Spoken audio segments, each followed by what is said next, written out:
Merci Madame la Présidente. Pogou libre. Alors le sommaire était complet. La conclusion, cher Julien, les moins. Alors je serai brève pour vous faire part du ressenti des communes de l'intérieur, celles qui effectivement ne subissent pas la même pression foncière que les communes littorales et celles qui ne sont pas soumises concomitamment aux lois du littoral et montagne. Le PADUC devait lui faciliter l'élaboration par les communes des documents d'urbanisme. Même dans l'intérieur, c'est très compliqué. C'est le parcours du combattant. Ceux qui ont tenu la plume en 2015 ont peut-être parfois, dans ce domaine, manqué de discernement. Sans compter qu'après le PADUC, nous avons eu droit à la loi Elan, la loi Climat et Résilience, qui ont complexifié la pratique. La palme d'or revenant à la suppression du recours au hameau nouveau intégré à l'environnement comme option possible. Allez expliquer donc à une famille qui veut s'établir dans son village, sur la terre de ses anciens, terre qui est souvent évoquée dans cet hémicycle, en plein espace rural, que l'on ne peut pas accéder à sa demande au nom de ce millefeuille. Comment expliquer aux communes du désert rural que pour les permis de leurs administrés, ils sont rejetés systématiquement, alors qu'ailleurs, ça se construit.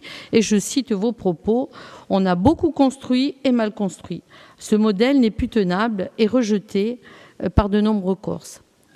Vous l'avez dit, et aussi, j'attire votre attention sur le couperet à venir, celui du ZAN. Si le PADUC ne détermine pas l'objectif propre à la Corse avant 2027, certes, notre île n'est pas tenue pour la date butoir du 22 novembre 2024, mais pour le ZAN, mais elle devra s'y conformer quand même à terme. Et c'est bien le PADUC qui doit l'établir.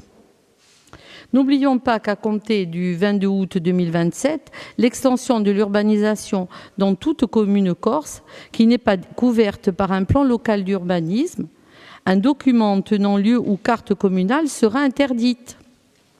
Et que la garantie rurale d'un hectare de surface artificialisable aux communes rurales est limitée à celle dotée d'un PLU ou d'une carte communale antérieure au 22 août 2026. Voilà un nouveau problème pour nous. Donc, sont donc exclues les communes en RNU, qui représentent 26% des municipalités au niveau national, mais 57% des communes insulaires. Presque du double. 2001 sur 360, 56%, lorsque seulement 68%, 18% ont un PLU et 91, soit 25%, une carte communale.